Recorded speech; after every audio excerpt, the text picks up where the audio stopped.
Assalamualaikum warahmatullahi wabarakatuh. Hai anak-anak kelas 6, apa kabar? Ibu berharap kalian dalam keadaan sehat walafiat. Hari ini kita akan belajar melanjutkan pembelajaran yang kemarin, yaitu tema 7 kepemimpinan, subtema 2, pemimpin idolaku. Seperti biasa ya, sebelum memulai pelajaran, marilah kita berdoa menurut keyakinan dan kepercayaan masing-masing. Berdoa dimulai. Berdoa selesai. Nah, sebelumnya ayo siapkan dulu buku, alat tulis, catatan kalian, karena Ibu akan menjelaskan tentang subtema 2, tema 7. Di materi sebelumnya kita sudah mempelajari tentang penerapan sila, yaitu sila pertama dan kedua. Hari ini kita akan mempelajari penerapan sila ketiga dan sila keempat. Nah, coba lihat slide yang satu ini.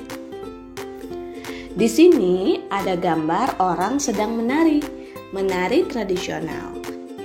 Mempelajari tari tradisional merupakan contoh penerapan cinta tanah air.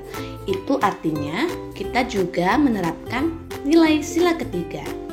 Karena penerapan sila ketiga itu adalah 1. Menempatkan rasa kesatuan dan persatuan. 2. Rela berkorban demi kepentingan bangsa dan negara. 3. Cinta tanah air dan bangsa. 4. Mengembangkan persatuan atas dasar Bhinneka Tunggal Ika. Ayo di sini, apakah ada yang pintar menari? Kalau ada berarti kalian cinta tanah air.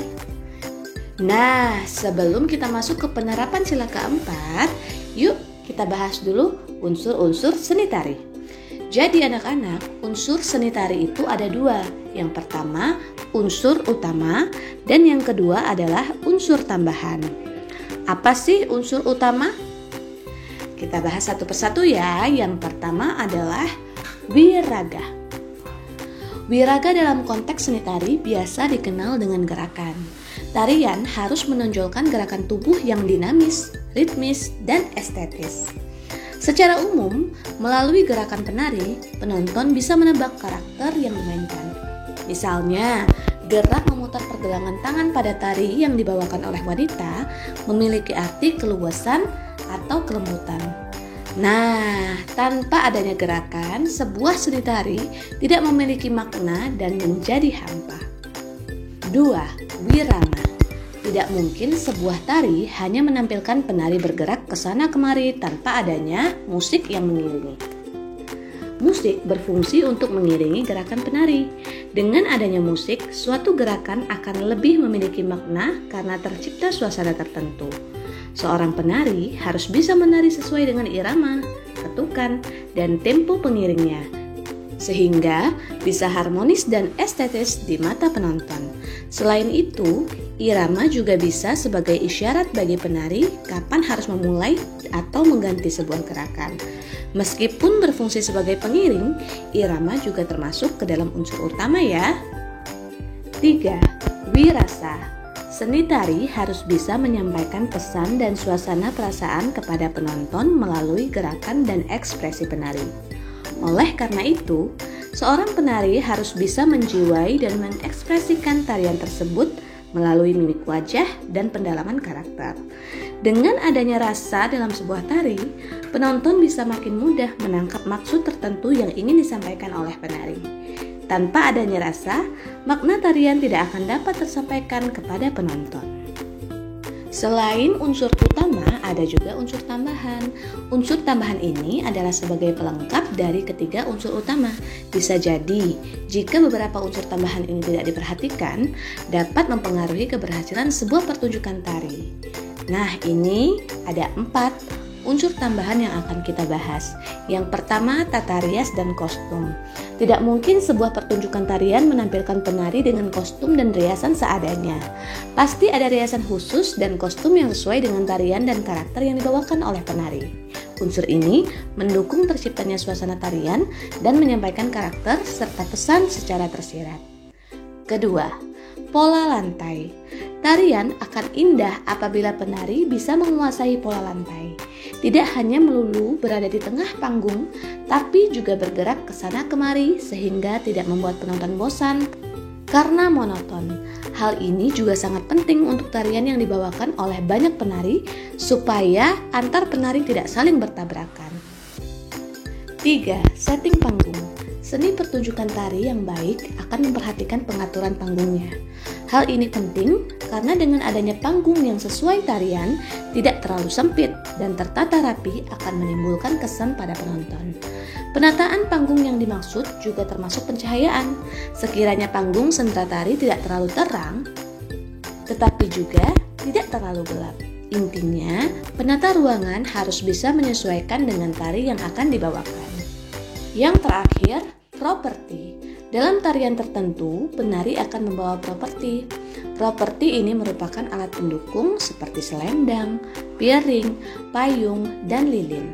Meskipun memang tidak semua tarian menggunakan properti, unsur ini juga perlu diperhatikan untuk mendukung visualisasi tarian.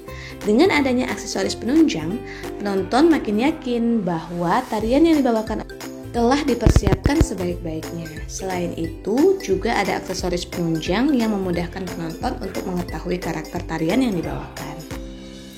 Coba sekarang anak-anak lihat di slide berikut. Di sini ada contoh tari di Indonesia.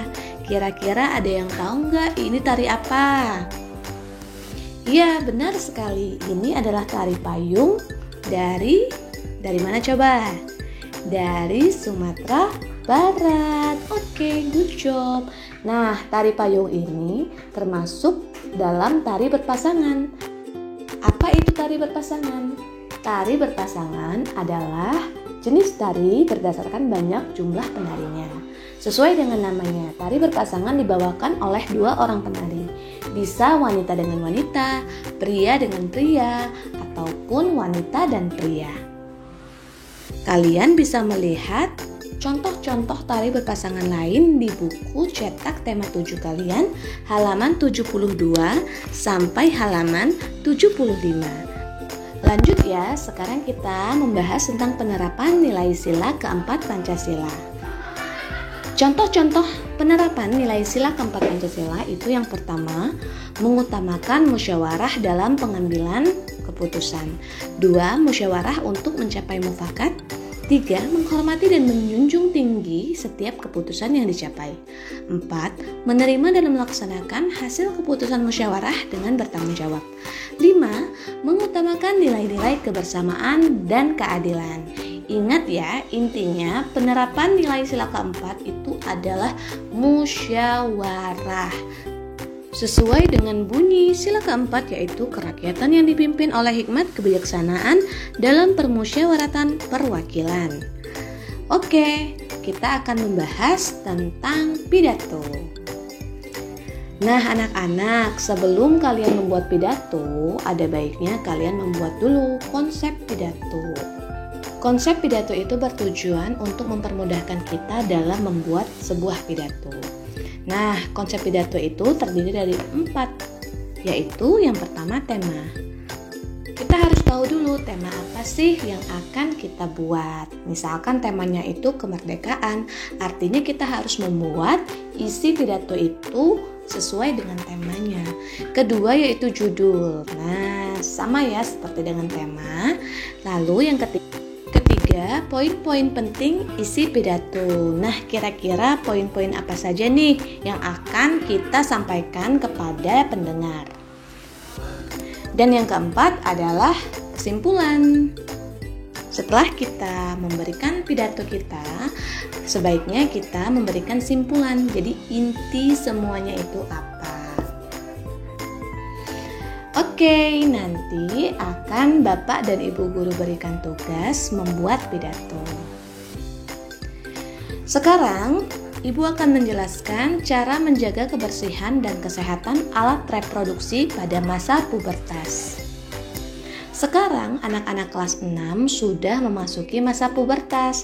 Artinya, kalian harus rajin merawat diri kalian. Ini sudah kita bahas dari tema 6 kemarin.